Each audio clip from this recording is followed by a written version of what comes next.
Que surpresa. O pastor Daniel me liga há alguns dias. E aí, rapaz, você tem essa data? Eu falei, tenho. Vamos embora, então. Tá de bobeira no quartel, tem que trabalhar, né? Gente, eu tenho ainda um pouco de dificuldade. Eu nunca trabalhei assim, meu testemunho, sabe? Assim, o cara, ele fica contando o testemunho dele. Eu não prefiro não contar, porque eu gosto de falar daquilo que agora, né, o Senhor está fazendo na nossa vida. Eu não sou muito aquele nada. Estou tentando ser crente já tem um tempão e de vez em quando eu consigo. E eu vou contar meu testemunho, mas eu queria que você lembrasse do texto de Gênesis, quando Deus cria você. Eu não vou abrir esse texto porque você conhece. Vou fazer um teste aqui. Quando Deus criou você, Ele falou o quê? Façamos, pois, o homem nossa imagem e semelhança. É sobre isso que eu vou pregar junto com o meu testemunho. E também, mais adiante, ele diz assim: homem e mulher os criou, imagem de Deus os criou. Então, eu costumo dizer que quando Deus te desenhou, Ele não estava namorando na beira do mar. Ele sabia bem o que Ele estava fazendo. Deus sempre faz coisas com um propósito nele mesmo. Ele sabe. Ele não tenta. Deus não tem ideia. Ideia é coisa humana. Pode dar certo, mas pode dar errado. O que Deus faz já está certo dentro dele. Ele traz a existência. Com isso, eu já estou te dizendo que você nunca foi criado por Deus. Você já existia dentro dele. Amém? Mas a minha vida, ela é uma vida muito louca, né? Eu era para ser o ex aquilo, aquilo outro. Pela estatística natural daquilo que eu vejo nas vidas das pessoas, eu poderia estar hoje dando um testemunho desse de ex também. A minha vida começa nascendo numa barriga que já tinha música. Minha mãe, cantora profissional da MPB, da sua época, e meu pai também, pela história, uma espécie de maestro também dentro da MPB, e ali eu nasci. Nesse período que eu nasci, pouco tempo depois, ainda bebê, meu pai me deixa em uma família que não era minha família, era uma família de amigos dele, e eu fiquei ali, ainda bebê, e meu pai falece, e eu não estava mais com minha mãe biológica, e eu cresci naquela casa entendendo que eram meus pais. Aqueles senhores eram minha mãe, meu pai, os filhos deles eram os meus irmãos. E, enfim, quando eu completei cerca de 5 a 7 anos, eu quero atacar no 6, porque eu não tenho a noção exata, a minha mãe biológica chegou e me levou daquela casa. Eu lembro que a minha mãe de criação ali, que eu nem sabia exatamente o que era, não estava em casa, mas não teve nem a oportunidade de se despedir. Eu falei, eu sou tua mãe e vamos embora, agora é comigo.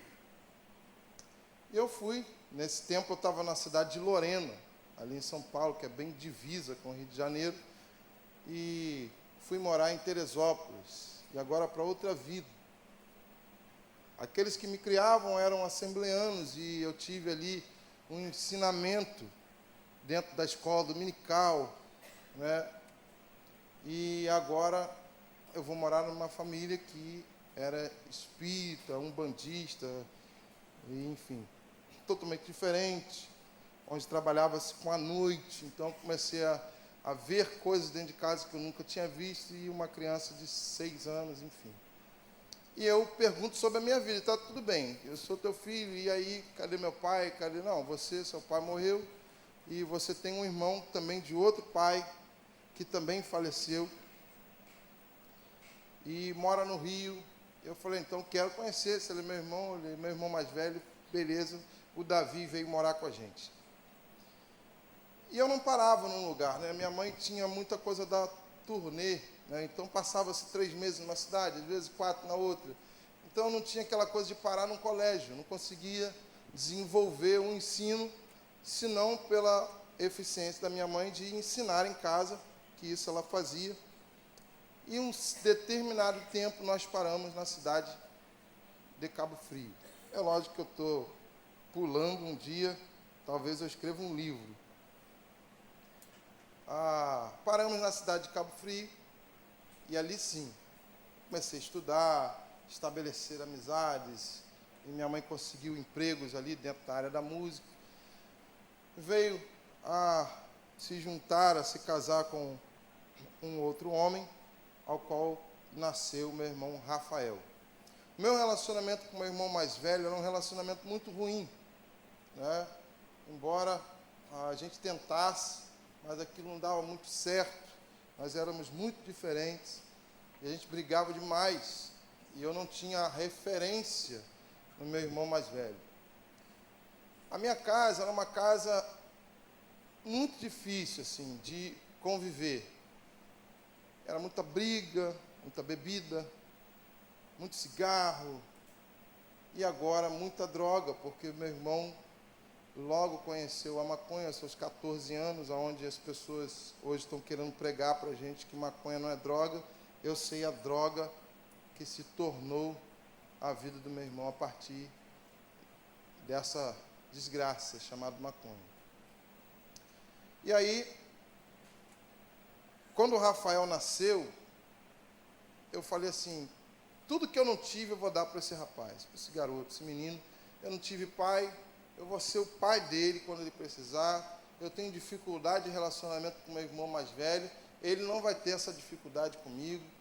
Eu vou tentar dar tudo que eu tenho, que eu puder para esse menino. E foi assim. Andava para cima e para baixo com o Rafael, foi o primeiro nome que ele falou, foi a primeira pessoa que viu ele andando, veio para os meus braços. Todo um apego, todo um crescimento. E aí, a minha conversão, ela se deu de uma maneira muito diferente, muito engraçada, totalmente diferente daquilo que a gente escuta aí, né? E eu morava numa casa onde tinha outras casas, né, alugadas também, quintal, perto do outro quintal, e a vizinha tinha um pé de goiaba, sabe, aquela goiaba branca, bonita, gostosa. E de vez em quando eu ia lá e já marcava as goiabas que eu ia roubar. Eu tinha aquelas minhas goiabas que eu roubava ali. Já sabia, amanhã essa aqui vai estar madura, essa aqui e tal. Já estava tudo marcado. Eu roubava tanta goiaba que minha mãe fazia doce. E aí, no dia eu fui lá olhar o pé de goiaba, tinha um outro camarada em cima do pé de goiaba roubando as minhas goiabas que eu roubava. Eu falei, ô meu irmão. E dali para frente se tornou um ódio mortal. Ele morava na frente da minha casa, atravessava a rua, era a casa dele. Só que o Dengo, ele era maior do que eu, e ele sempre me batia. Eu não conseguia bater nele, ele que me batia. Ele roubava minhas goiabas, eu brigava com ele e me batia. Então começou aquela coisa de implicância. Como eu não conseguia bater, eu implicava muito com ele. E o Dengo, assim como a gente chamava, né, a família dele era cristã. Ele ainda não, mas a família dele sim. E ele sabia que a minha família era da Corimba. Então, quando ele passava para o colégio, ali perto da hora do almoço, eu ficava ali no corredor na frente da casa e ficava cantando assim, Macumê, Macumá, ô Macumê, ô Macumá. Sabe o que significa? Nada, porque eu que inventei. Mas ele pensava que eu estava amaldiçoando ele de tal forma. Todo dia eu sabia a hora para lá, Macumê, Macumá. Você vai chegar no colégio, Macumê, Macumá. E o cara ficava doido. E corria atrás de mim e me batia. E corria atrás de mim e me batia. Um dia, ele entrou dentro da minha casa. Eu falei, esse cara endoidou, ele gostou mesmo de me bater, vai me bater na frente da minha mãe. Só que eu falei, qual foi, maluco? Que parada é essa? Aí ele falou assim, não, cara, olha só, não é nada disso que você está pensando, não. É porque eu aceitei Jesus e a primeira pessoa que eu queria levar na igreja é você. Eu não era crente ainda, mas achei que aquilo era um laço de Satanás. Eu falei assim, olha, rapaz, essa parada tá estranha, né? Mas eu falei assim, mas é melhor me juntar do que continuar apanhando. Eu falei, eu vou nessa parada. E era uma reunião de oração em uma presbiteriana em Cabo Frio. Eu não entendi nada. Nada do que foi falado, nada do que foi orado, não conhecia termo nenhum. Mas, gente, naquela noite eu senti uma paz tão grande que eu não consegui explicar o que era, que eu comecei a falar assim, acho que é isso. E eu tinha 11 anos de idade. Com 11 anos de idade, eu continuei indo na presbiteriana, ali com aqueles irmãos, e me apaixonei, antes de me apaixonar por Jesus, me apaixonei pela bateria. Se os pastores antigos soubessem que aquilo ali evangeliza sem falar nada, tinha permitido antes, porque aquilo ali eu endoidei. Toda criança parece que já vai, né, aquela coisa da bateria. Eu queria aprender e continuei indo. Um dia, os irmãos, num culto, começaram a cantar aquela música assim: o Espírito de Deus está aqui, operando em nossos corações, trazendo sua vida e poder, ministrando sua graça e amor. Os feridos de almas são curados, os cativos e oprimidos livres são, os enfermos e doentes são sarados, pois o Espírito de Deus está aqui. Irmãos, quando eu fui perceber, eu já estava lá na frente, chorando, uma conversão genuína, trazido pelo Espírito Santo de Deus. E o Senhor tem me mantido no Evangelho até hoje. Mas, irmãos, o cenário em casa, para uma criança que acabou de se converter e não tem ninguém em casa convertido, e ele é o mais novo, fora um bebê, que era o Rafael, é muito difícil. E eu cheguei em casa agora e continuei vivendo, fazendo arte de criança, pegando um pudim fora da hora, pegando um bolo que não podia pegar, e tudo que eu errava, eu ouvi uma frase assim: você não é crente? Já ouviu essa frase, meu irmão? Rapaz, aquilo acabava comigo. Eu falei assim, pô, então agora porque eu sou crente não posso isso? Ser criança? Não. Você não é crente? Naquela época eu não entendia. Hoje, meu irmão, você sabe o que significa isso? Você não é crente? Irmão, quando alguém fala isso para você, ele está dizendo o seguinte: olha, você é a única esperança que eu tenho. Um dia eu quero ser como você, mas eu sou tão arrogante agora, tão cheio de mim, tão orgulhoso, que eu não consigo te dizer isso. Eu não consigo te dizer que você é a luz nesse mundo tão tenebroso. Eu não consigo te dizer que você salga, dá sabor à minha vida quando eu estou perto de você. Então, quando você erra, você me decepciona tanto que eu falo para você: você não é crente? Ele está dizendo para você o seguinte: por favor, não erra perto de mim, você é minha esperança. Mas com 11 anos de idade eu não sabia nada disso. E eu lembro que eu entrei no banheiro com 12 anos, 13, e falei: Senhor, eu já sei que Tu és o caminho, mas eu não estou conseguindo caminhar agora. Quando eu chegar a ter uma independência, aí eu volto a caminhar. Irmãos, cuidado com a oração que você faz. Que essa oração, tenho certeza que o Senhor respondeu. Mas o cenário da minha casa era assim: eu ajudava a minha mãe nas plantinhas de casa, a fazer a horta, aquela coisa toda. Um dia, minha mãe me chamou, ela me chamava de Salo. Ela falou assim: Salo, tem uma plantinha aqui tão bonitinha, meu filho. Não foi a mamãe que plantou, não. Não estou com coragem de tirar, tão bonitinha e tal. Aí eu fui dar uma olhada na plantinha, falei assim: misericórdia. Meu irmão plantou maconha, minha mãe está regando, vai dar um problema terrível isso aí. Tudo que minha mãe botava a mão, dava ia para frente, eu falei, meu Deus do céu. O meu irmão começou a usar cocaína. E a desgraça começou a aumentar na minha casa. Muita briga, muita rebeldia. Sobrava para todo mundo. De manhã, minha mãe mandava comprar, às vezes, 2 caninhas da roça, 2 maços de cigarro, e eu ia chorando. Voltava chorando. Às vezes eu deixava cair, apanhava, tinha que comprar de novo.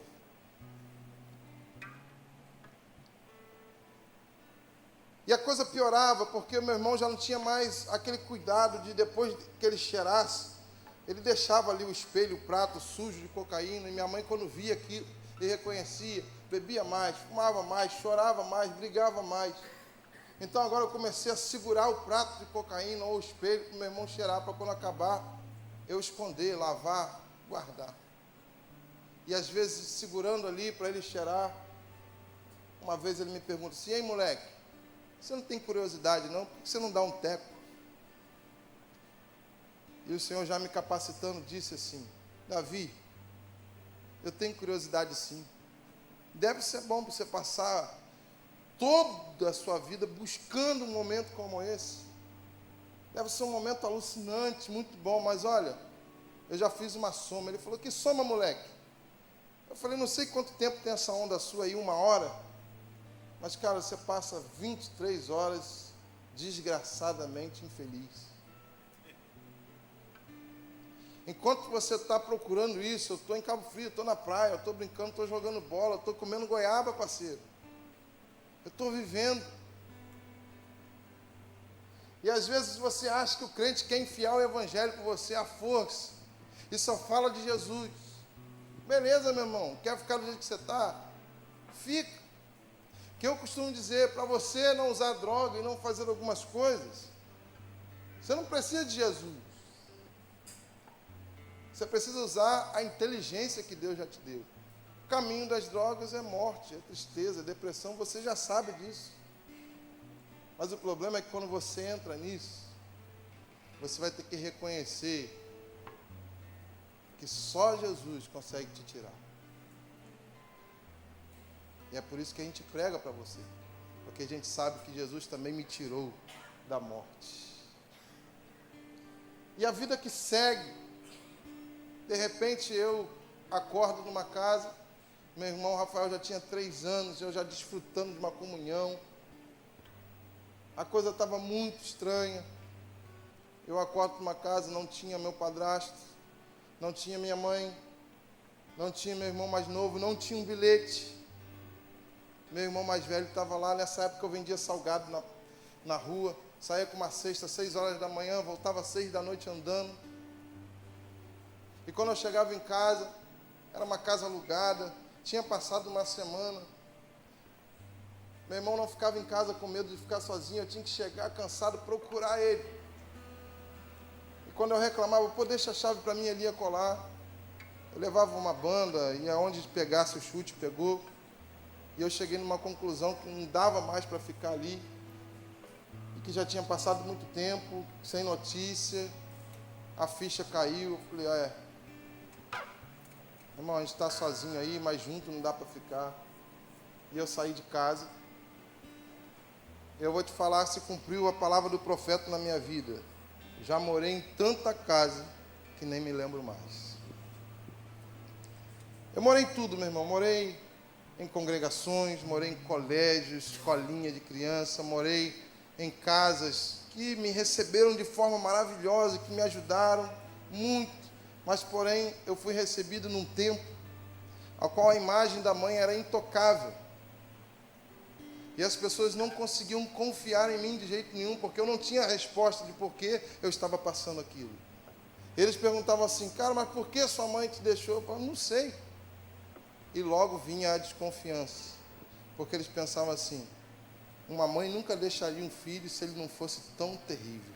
Alguma coisa vai acontecer a qualquer momento com esse garoto aí. Fica de olho nele. Eu vivi essa desconfiança durante muito tempo. Tudo que acontecia numa casa, a culpa era minha. Eu morei em casas que a brincadeira dos filhos era cuspir na minha cara e urinar na minha roupa, mas eu não podia reclamar. De repente eu fui parar num centro de recuperação para dependentes químicos, onde a maioria deles eram mendigos tirados das ruas. Era uma ação política de um candidato que queria se prevalecer disso. Era uma fachada. Não tínhamos cuidado nenhum. E eu fui morar nesse lugar para ter um lugar para ficar. E ali eu era trancado com eles pelo lado de fora. Descobri que eles fugiam de noite. E agora eu era ameaçado de morte por eles, porque eles achavam que eu estava ali para dedurá-los, já que eu não tinha nenhuma dependência. E por eles não terem cuidados, eu usava a mesma roupa de cama, o mesmo sabonete. Eu peguei uma doença de pele bem estranha, fedida. Nessa mesma época, eu tive uma dor de dente daquela do filme O Náufrago, aquela que o cara quer arrancar o dente com patinete. Eu só não tinha um patinete. Nesse momento, irmãos, eu perguntei assim, com fedor no corpo, com coceira, com medo da morte, com dor de dente, eu perguntei: Senhor, o que eu fiz com 16 anos para estar vivendo isso? E ele respondeu, ele falou: você nasceu, pô. Se você não tivesse nascido, meu irmão, você não estava passando por nada que você está passando hoje. A gente ainda nasce morrendo, envelhecendo, sofrendo. Não tem luta maior do que a minha, maior do que a sua, irmão. Você passa o que você tem que passar. Com o tempo você vai entender que Deus está escrevendo a sua história. As coisas foram ficando muito difíceis, eu já não tinha mais autoestima, nem alta, nem baixa, nem nada. E de repente eu fui adotado aos 17 para 18 anos por uma família em Cabo Frio, e Deus cumpriu aquela palavra dos Salmos que diz: o Senhor fará o solitário viver em família.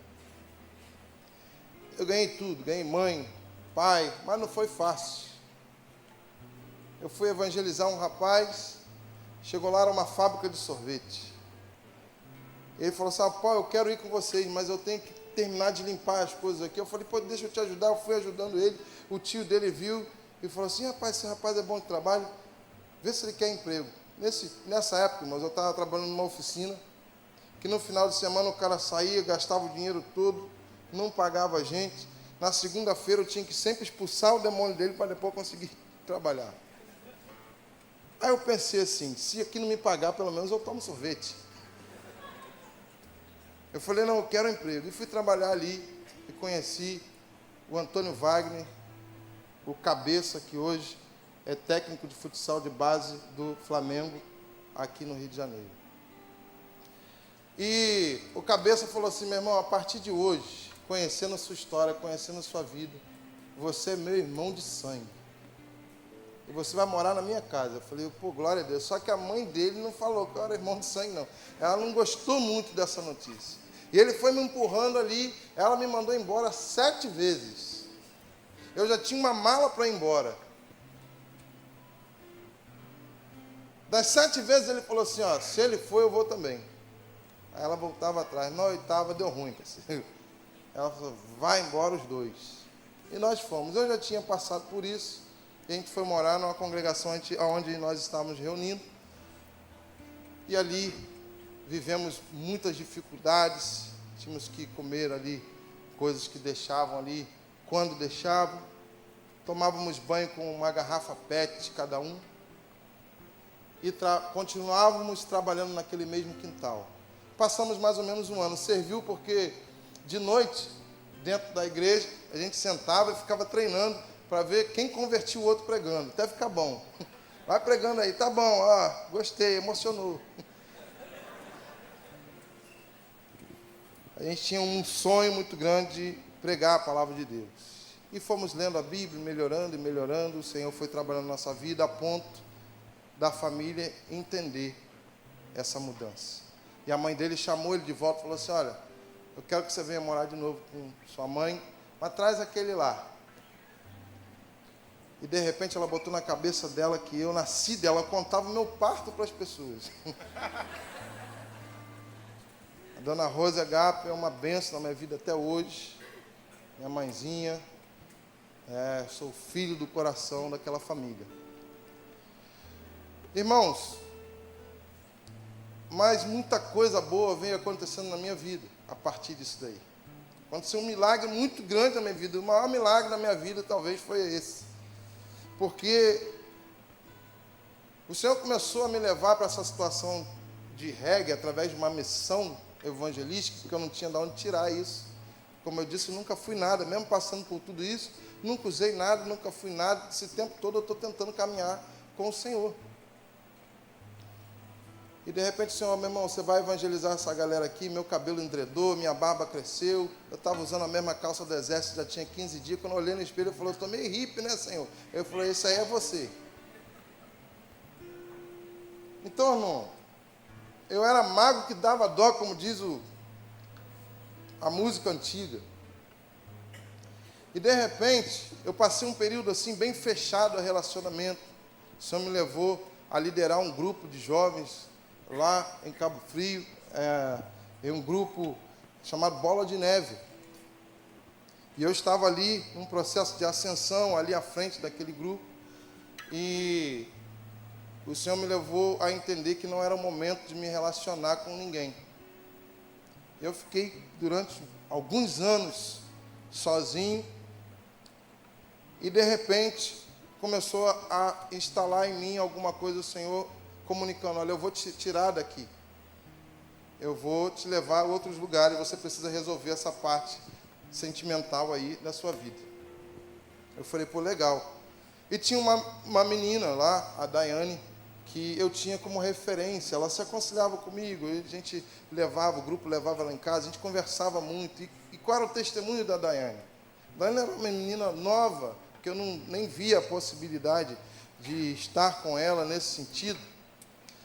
Mas ela, quando conversava comigo, só falava em casamento, não falava em namoro. Conversava comigo e eu via, é obediente aos pais. Conversava comigo e eu via, sabe fazer arroz. Ela era referência. E uma outra coisa que eu não via, possibilidade, é que a Daiane, meu Deus do céu, que menina linda é essa? E de repente, eu comecei a usar a Daiane como modelo de oração. Eu orava, não pela Daiane, mas eu orava assim, Senhor, eu estou aí, já posso namorar já posso casar, me dá uma menina assim, igual a Daiane. Mas o Senhor não respondia nunca. Eu falei, o Senhor não vai responder? Não, já estou um tempo sozinho, já fiquei um tempo sozinho. Eu falei assim, não dá para responder essa oração, é porque só tem uma Daiane. Até a hora que você perceber que você está apaixonado por ela, aí de repente eu respondo. A ficha caiu e a Daiane já estava também apaixonada por mim, orando por mim, eu não sabia, e deu bom, graças a Deus. O Senhor cegou ela e deu tudo certo. Irmãos, eu vivi um problema terrível, porque você imagina uma menina que estava 16 para 17 anos, ver um cara vendendo pulseirinha na rua, sem expectativa nenhuma, morando numa família que não era exatamente a dele. Uma história difícil, usava umas batas, umas calças malucas, uma barba maluca, cabelo maluco. De repente, a menina de 16 anos chega em casa e fala para a mãe assim, olha, eu vou me casar. A mãe falou, como assim, não está nem namorando? Ela falou, pois é, eu quero me casar. Tá, mas você vai casar com quem?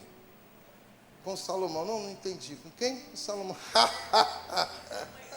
Mas não vai. Você pirou, não vai. De repente,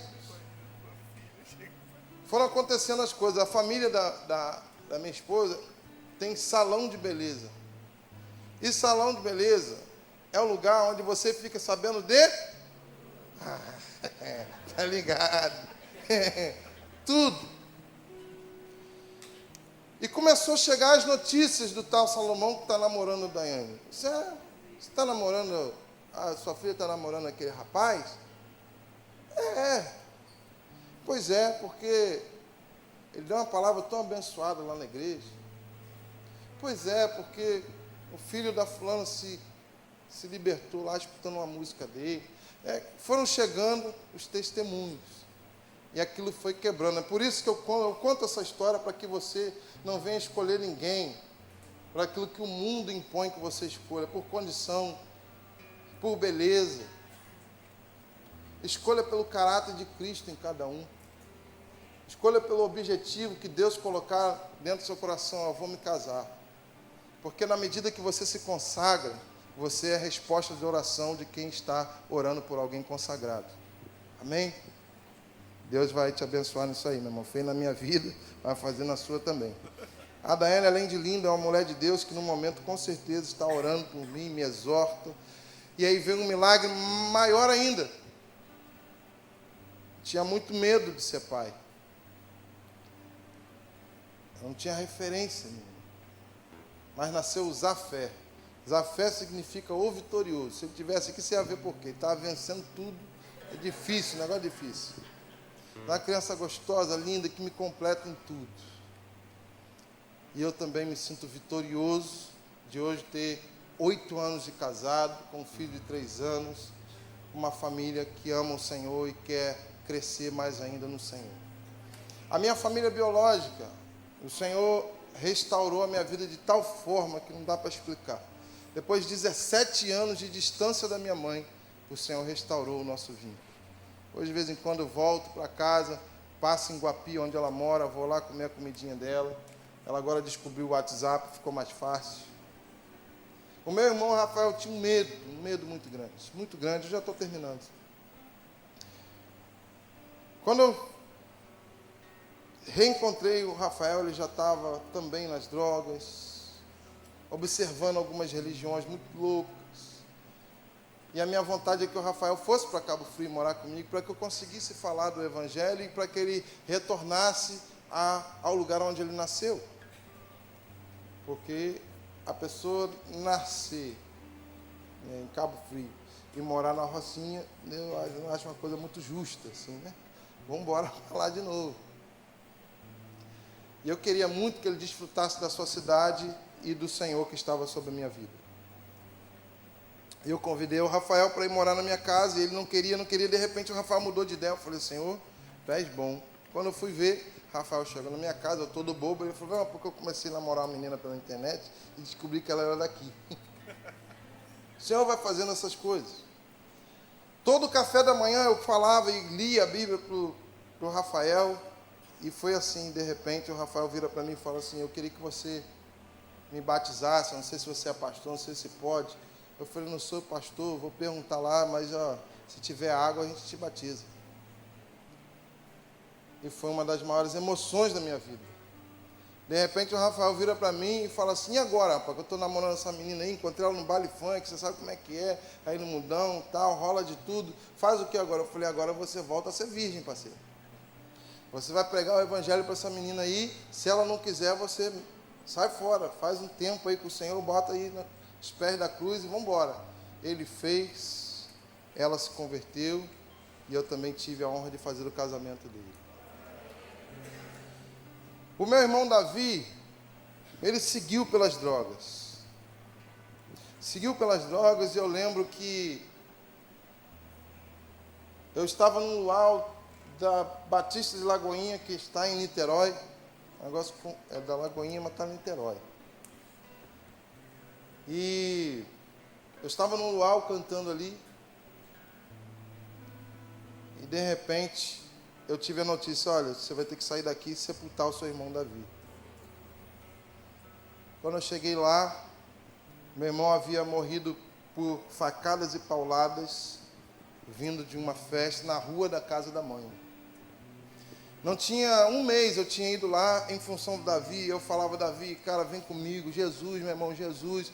E ele falava assim, Salomão, Jesus é bom, mas agora não. Salomão, Jesus é bom para você, eu vejo, para um dia, quem sabe. Eu pergunto a você, será que uma pessoa que recebe pauladas e facadas numa emboscada, dá tempo de lembrar de Jesus? Irmãos, meu testemunho de história tem mais detalhes, mas é basicamente isso, um detalhe muito gostoso e muito maneiro. Está aqui comigo hoje meu cunhado, a minha irmã, ela rege um coral de adolescentes na PIB de Barra do Piraí. E é a família do meu pai que eu reencontrei agora há pouco tempo. Minha irmã, parece que eu nunca deixei de morar com ela. Tenho a Paulinha e tenho a Viviane, tenho o Paulinho, são 3 irmãos, tudo da mesma faixa de idade, e que o Senhor completou toda a minha história. Hoje eu tenho 4 irmãos adotivos, 3 irmãos da minha mãe, 3 irmãos do meu pai. Se faltava família, meu irmão, é doideira. E eu sou essa pessoa que o Senhor escolheu para estar aí cantando e falando do Evangelho e tentando viver dentro da minha casa e na minha vida como principal. E quando eu comecei dizendo que Deus faz as coisas com um propósito, esse tempo, mas pelo menos que nós possamos ser jovens na fé. Eu estou falando de idade espiritual, aquele que tem em voz a palavra e não se deixa levar daqui e para lá. E é isso, meu irmão. Eu queria dizer a você que veio nessa noite, eu não vim preparado para dar testemunho, vim preparado para te emocionar, eu não acredito nisso. Eu sou até contra você se converter por uma emoção. Mas eu conto muito com a presença do Espírito Santo, que um dia levou uma criança de 11 anos a estar lá na frente sem entender o porquê. E quem sabe você é essa pessoa que tem vivido meio que sem propósito, você não passou o que eu passei, ou passou pior, mas você tem buscado um sentido para isso. Irmão, o sentido da vida, eu acabei de ler para você, ou citar para você. Façamos o homem, pois, imagem e semelhança. Homem e mulher os criou, imagem de Deus os criou. E quando criou, disse assim: frutificai, multiplicai e enchei a terra. Deus está falando: eu quero uma grande família de muitos filhos semelhantes a Cristo. Deus ama tanto o seu Filho Jesus, que Ele quer ver Jesus em você. Você é o projeto principal de Deus. É por isso que Ele não desistiu de você na queda. Ele traz o seu Filho e restaura tudo. E diz: está consumado. Agora qualquer um que confessar o nome de Jesus volta a ser chamado de filho. Irmão, o principal nome de Deus é Pai. E o principal nome que você pode receber é Filho. Satanás está tentando mudar o seu nome. Aquele que não presta, aquela que não tem jeito, a ovelha negra da família. Está repreendido. Nessa noite, Deus te trouxe aqui para te chamar de filho, para te chamar de filha, para mudar a sua história, para te dar o sentido, para dizer assim: olha, o tamanho desse vazio, o tamanho dessa pergunta é Jesus, é Cristo. Eu quero cantar algo aqui. Enquanto eu estiver cantando, eu vou pedir para que toda a igreja se coloque de pé.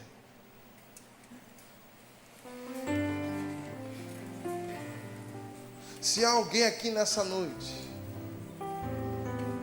eu quero deixar bem claro, talvez não pelo meu testemunho, não pela palavra, não pelos louvores, não por nada, mas tem algo incendiando o seu coração, tem algo mexendo com você. Meu irmão, isso significa que você é um escolhido, que você é uma escolhida de Deus, e que Ele que te trouxe aqui. E que não é a palavra, talvez, mas é o Espírito que está aqui nessa noite, que te convence disso. Ele está te convencendo. Eu que te criei, e eu que dou sentido à sua vida. Se há alguém aqui que não quer sair daqui igual entrou, que descobriu hoje, é verdade, é esse o sentido. Eu queria que você saísse do seu lugar e entregasse a sua vida a Cristo. Você tem coragem de se expor em tanta coisa, que o final disso é morte, que o final disso é falta de perdão, é angústia, é depressão, é tanta coisa ruim, mas você se expõe a si mesmo. Nessa noite eu quero te convidar a ser homem, a ser mulher e andar para a vida. Que você saia do seu lugar, você que hoje quer confessar que Jesus Cristo é o Senhor, você que hoje quer entregar a sua vida a Cristo. Enquanto a gente canta, em nome de Jesus, tenha coragem e ande para a vida. Me dê um sol maior.